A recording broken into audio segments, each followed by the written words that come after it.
maximum power transfer theorem ရ maximum power တွေအများဆုံးဖြစ်တဲ့အချိန်ဒီမှာဆိုလို့ရှိရင် resistance of the load ရဲ့ resistance ဆိုရင်ဘာနဲ့တူလဲဆိုရင် internal resistance of the source မှာရှိတဲ့ internal resistance နဲ့တူပါတယ်တဲ့ RL equal to R အဲဆိုပုံလေးမှာကြည့်မယ်ဆိုလို့ရှိရင်ဒီ R သေးလေး internal R လေးနဲ့ဘာနဲ့တူလဲဆိုလို့ရှိရင်ဒီ RL လေးနဲ့ကတူပါတယ်တဲ့ဘယ်အချိန်ဒီမှာလဲ maximum power တွေအများဆုံးဖြစ်တဲ့အချိန်ဒီမှာတူပါတယ်အဲဆိုလို့ရှိရင်ပုံစံကိုတက်ကြည့်မယ်ဟုတ်လားမဟုတ်လားပေါ့နော်အဲဆိုလို့ရှိရင်ဒီမှာ circuit diagram ပြထားပါတယ် circuit diagram မှာပြထားတယ်ဆိုက EMS ဆိုကဘယ်လောက်ပို့လဲဆိုရင်10ဖို့ EMS ဆိုမှာ10ဖို့ရှိပြီးတော့ internal resistance ကတော့ 2.5 ohm ရှိပါတယ်တဲ့ဒါ internal resistance นี่ 2.5 ohm ရှိပါတယ်အဲဆိုရင် it the load resistance RN လောက်ရဲ့ R ဆိုလို့ရှိရင်တော့ resistance ဆိုဘေးဒီပြောင်းလဲနေပါတယ် from 0 to 5 ohm ဆိုပြီးတော့ပြောင်းလဲဘယ်လိုမျိုးပြောင်းပါလဲဆိုရင် 0.5 ohm step ပြောင်းပါတစ်ဆင့် 0.5 စီပြောင်းသွားမှာအဲ့ဒီအချိန်မှာ calculate တွက်ပါ power ကိုတွက်ပြီးတော့ data line maximum power ကိုလည်းဆုံးဖြတ်ပေးပါတဲ့အဲဆိုရင်ဒီပုတ်လေးကိုတွက်ကြည့်ပြီးလို့ရှိရင်ဒီရဲ့ဒီ theory ရဲ့အကြောင်းကိုသိရတယ်အဲ့ဆိုရင်ဒီဘက်ကိုတွက်ကြည့်မယ်တွက်တဲ့ခါဆိုလို့ရှိရင်ဒီ circuit ကိုကြည့်မှာဆိုလို့ရှိရင် EB တည်တယ်ဘိုးတွေပေါ့ EMF ဘိုးတွေ E တည်တယ်ပြီးရင် internal R တည်တယ် load R လည်းတည်တယ် load R 0 to 5ဆိုပြီးတော့ပြောင်း0 to 5ဆိုပြီးတော့ပြောင်းထားတဲ့ load အဲဆိုလို့ရှိရင်ဒီ I လေးကိုရှာလို့ရတယ် I equal to V by R ဆိုပြီးတော့ Ohm's law ရရှိတယ်အဲဆိုရင် V နေရာမှာပါထည့်မယ်ဆိုရင်ဒီစစ်ဖို့လေးစစ်ဖို့လေးထည့်မယ်ပြီးရင် R နေရာမှာဆိုရင်ဒီ R နှစ်ခုက series ဆက်လာတာဖြစ်တဲ့အတွက် R plus RN ဆိုပြီးတော့ဓာတ်ရိုက်ပေါင်းလိုက်လို့ရတယ်အဲဆိုရင်ဒီ equation လေးပေါ့ RN equal to 0 ohm RN 0 ohm ဘာဖြစ်လို့လဲဆိုလို့ရှိရင်ဒီမှာ0 to 5 ohm ဖြစ်တဲ့အတွက် RN ကို0ကနေ5 ထိကိုထည့်မယ်0 1 0ကနေ5ဆိုတော့0တစ်ဆင့်ကို 0.5 စီပြောင်းသွားမှာဖြစ်တဲ့အတွက်0ပြီးရင်0.5 0.5ပြီးရင်1ပြီးရင် 1.5ပြီးရင်2နောက်တစ်ခုကကြတော့ 2.5 နောက်ပြီးတော့ 2.5ပြီးတော့3 3.5 4 4.5ဘယ်ထိလဲ5ထိထည့်ပေးကြည့်မယ်အဲဆိုအရင်ဆုံး RN ကို0လေးထည့်မယ်အဲဆိုရင်ခုနက equation ပြောတဲ့ equation R equal to E by R plus RN အဲ့ဒါက Ohm's law ကနေလာတာ I equal to V by R ဆိုတဲ့ equation ရှိတယ် V နေရာမှာ E ထည့်မယ် V နေရာမှာ E ထည့်ပြီးတော့ R နေရာမှာဒီနှစ်ခုက series ဆက်ထားတာဖြစ်တဲ့အတွက် R plus RN ဆိုပြီးတော့ထည့်တာအဲဆိုရင်ဒီမှာစစ်ဘိုးတွေကစစ် R နေရာမှာ internal R လေးဖြစ်တဲ့အတွက် 2.5 RN ကကြတော့ဒီမှာ0တခါထည့်ကြည့်မယ်အဲဆိုရင်ဘယ်လောက်ရလဲ ampere 2.4 ampere ရပြီဆိုရင် power ကိုရှာလိုက်ရမယ် P equal to I square R ဆိုတဲ့ equation နေနဲ့ရှာမယ်အဲဆိုရင် I square I နေရာမှာကထည့်မယ် 2.4 ampere ထည့်ပြီးတော့ RN နေရာမှာက0အခြေအနေဖြစ်တဲ့အတွက်0နဲ့ထည့်မယ်အဲဆိုလို့ရှိရင် power ဘယ်လောက်ရလဲ0 watt အဲဆိုနောက်တစ်ခုက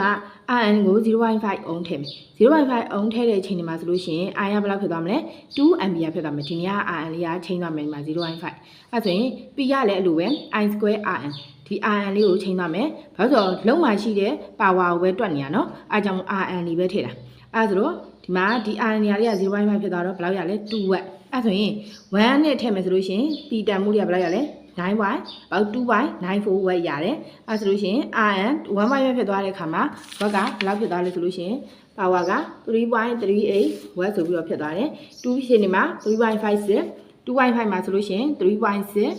3မှာဆိုလို့ရှိရင် 3.57 3.5 ဆို 3.5 အကုန်လုံးကို5 ထိ RN ကို5 ထိရှာပေးလိုက်တယ်ရှာပေးပြီးသွားတဲ့အခါမှာမှန်လားဟိုဘယ်နေရာမှာ maximum power လဲဆိုတာကိုသိကျင်တဲ့အတွက် graph လေးဆွဲပြီးတော့ရှာကြည့်မယ် graph လေးကိုဆွဲလိုက်မယ် graph ဆွဲလို့ရှိရင်ဒီ internal R နဲ့ internal resistance နဲ့ဒီ resistance တွေက maximum power မှာတူတယ်ဆိုတာကိုလည်းရှင်းရှင်းလင်းလင်းတွေ့ရမယ်ပေါ့အဲဆို graph ဆွဲတော့ graph ဆွဲတော့ horizontal ကို RN လေးထားမယ် vertical ကို power ထားမယ်အဲဆိုလို့ရှိရင်0.5 စီချလိုက်ပေါ့စိတ်ကိုထားတဲ့အခါမှာ RN 0အခြေအနေမှာဆိုရင် power ဘယ်လောက်လဲ0အဲဆိုဒီမှာတက်မှတ်အဲဆိုရင် RN 0.5 မှာ power ဘယ်လောက်လဲ RN 0.5 မှာ power က2ဆိုတော့ဒီနားလေးမှာနော်ဒီနားမှာ 0.5 မှာ2ဒီနားမှာတက်မှတ်ပေါ့ဒီနားမှာတက်မှတ်ပြီးရင် RN 1မှာဆိုရင် power ဘယ်လောက်လဲ 2.94 RN 1 2.94ဆိုတော့3ပါးနေပေါ့ဒီနားလေးမှာRN ကဘယ်လောက်လဲ1ဖြစ်သွားတော့ဒီနားမှာအဲ့ဒါတက်မှတ်အဲ့ဒါနောက်တစ်ခုကကြတော့ power RN က 1.5 မှာဆို power ဘယ်လောက်လဲ 3.38 1.5 မှာ power က3.38 3.38ဆိုတော့ဒီနားမှာ3.5မရောက်ဘူး3.38ဆိုဒီနားလောက်မှာပေါ့နားမှာ3.3ဆို3.4လည်းမရှိဘူးเนาะအဲ့ဒါဒီနားလောက်မှာအဲ့ဒါပါဝါဘယ်လောက်လဲပါဝါ 1.5 ဖြစ်တဲ့အချိန်ဒီမှာ 1.5 ဆိုတော့ဒီနားမှာတက်မှတ်အဲ့ဒါနောက်တစ်ခုကကြတော့2 RN2 ဖြစ်တဲ့အချိန်မှာပါဝါဘယ်လောက်လဲ3.56ဆိုတော့3.5ကျော်သွားပြီเนาะအဲ့ဆိုရင်ဒီနားလေးမှာကျော်သွားပြီ3.5ကျော်သွားပြီ56ဆိုတော့ဒီနားလောက်မှာရှိမှာပေါ့3.6လည်းမပြည့်ဘူးဆိုတော့ဒီနားမှာပါဝါက2ဆိုတော့ဒီနားမှာတက်မှတ်အဲ့ဆိုရင်ပါဝါ 2.5 ပါဝါ 2.5 ဟိုဘာမှလို့လုံး 2.5 လုံး 2.5 မှာကျတော့ပါဝါဘယ်လောက်ဖြစ်သွားလဲ3.6ဆိုတော့2.6ပြည့်သွားပြီเนาะအဲ့ဆိုရင်လုံး 2.5 မှာလုံး 2.5 ဆိုတော့ဒီတဲ့နားမှာနေရာလေးဖြစ်မှာဆိုတော့3.6ဆိုတော့ဒီနားလေးပေါ့ဒီဖြစ်သွားပြီအဲ့ဆိုရင်ဒီနားမှာတက်မှတ်အဲ့ဆိုရင်နောက်တစ်ခုကကြတော့ပါဝါဘယ်လောက်ဖြစ်သွားမလဲ2.5ပြီးတော့လုံး 2.5ပြီးတော့လောက်က3လုံး3မှာဆိုပါဝါဘယ်လောက်လဲ3.56ဆိုတော့7ထက်3.7ထက်အောက်မှာကြော့ရော့နေဒီမှာတော့ဒါနာလေးက3.7เนาะဒီဟာလေးက3.6ဝက်လေးမှာအဲ့ဆိုရင်ဒီနေရာမှာဖြစ်သွားမယ်3.56ဆိုတော့ဒီနေရာလေး57ဆိုတော့ဒီနားလေးအဲ့ဆိုတော့ဒီနားမှာတက်မှတ်အဲ့ဆိုရင်နောက်တစ်ခုလောက်ကဘယ်လောက်ဖြစ်သွားလဲ3.5လောက်3.5မှာဆိုရင်ပါဝါကလည်းဘယ်လောက်လဲ3.5ဆိုတော့ဒီတဲ့လေးမှာဒီနားမှာတက်မှတ်အဲ့ဆိုရင်နောက်တစ်ခုကရ2.5ပြီးတော့4လောက်4မှာဆိုလို့ရှိရင်ပါဝါဘယ်လောက်ဖြစ်သွားလဲဆိုလို့ရှိရင်3.4လောက်4ပါဝါ3.4လောက်က4ဒီresistor လောက်တွေက4ဆိုတော့ဒီနားမှာပါဝါဘယ်လောက်လဲ3.4ဆိုတော့ဒီအောက်ရောက်သွားရင်3.4အဲ့ဆိုတော့ဒီနားလေးမှာတက်မှတ်နောက်တစ်ခုကကြတော့5မှာပါဝါ3.31အဲ့ဆို3.3ပေါ့4.5မှာ5ဆိုတော့ဒီပုံတက်မယ်ဒီနားလောက်မှာရှိမယ်အဲ့ဆိုရင်ပါဝါ3.31ဆိုတော့ဒီနားလောက်မှာရောက်သွားရင်3.31ဆိုတော့ဒီနားမှာ3.31ဆိုတော့ဒီနားလေးမှာပေါ့အဲ့ဆိုရင်ဒီနားမှာတက်မှတ်နောက်တစ်ခုကလောက်က5လောက်5မှာဆိုပါဝါ3.2လောက်က5ဆိုတော့ဒီနောက်ဆုံး5မှာပါဝါ3.2ဆိုတော့နှစ်စိတ်ပဲရှိတော့မှာ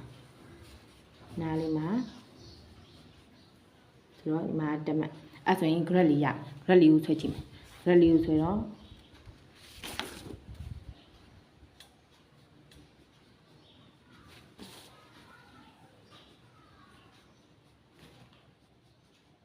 ဒီလိုလေးရမှာပေါ့အဲ့ဒါလို့ရှိရင်ဒီ 3.6 ကတော့အများဆုံးပဲဝက်မှာဝက်တီရှာလိုက်တဲ့ထဲမှာ 3.6 ကအများဆုံးပဲဒီ 3.6 ကအများဆုံးပဲအဲ့ဆိုရင်အဲ့ဝက် 3.6 မှာဆိုရင်လောက်ကပါလဲ 2.5 လေးရတယ်အဲ့ဒါဟုတ်လားဒီမှာကြည့်ဒီနားမှာဆွဲထားတာမှန်လားဆိုတော့ဒီမှာ 2.5 เนาะဟုတ်တယ်ဒီ 2.5 ဒီမှာအဲ့ဒါဆိုတော့ RN တန်မှုကဘယ်လောက်လဲ maximal power 3.6 မှာ RN တန်မှုက 2.5 အဲ့တော့သူပြောထားတယ် maximal power transfer theorem မှာဆိုရင် maximal power တွေဟာတဲ့ဘယ်အချိန်မှာ maximal power အချိန်နေ power အမြင့်ဆုံးသုံးတဲ့အချိန်နေမှာဆိုလို့ရှိရင် load ရဲ့ resistance နဲ့ internal resistance နဲ့တူပါတယ်တဲ့အဲ့ဆိုလို့ရှိရင်ခုနက internal resistance ရဲ့တန်မှုကဘယ်လောက်ပေးထားလဲ 2.5 ဆိုပြီးတော့ပေးထားတယ်အဲ့တော့အခုကလည်း maximal power အချိန်နေမှာဆိုလို့ရှိရင် RN တန်မှုကဘယ်လောက်ရလဲ 2.5 ဆိုပြီးရတယ်အဲ့တော့ဘာနဲ့တူလဲ RN နဲ့ R နဲ့တူလဲမှန်နေပေါ့အဲ့ဆိုရင်ဒါကဘာ theorem လဲ maximal power transfer theorem ဖြစ်ပါတယ်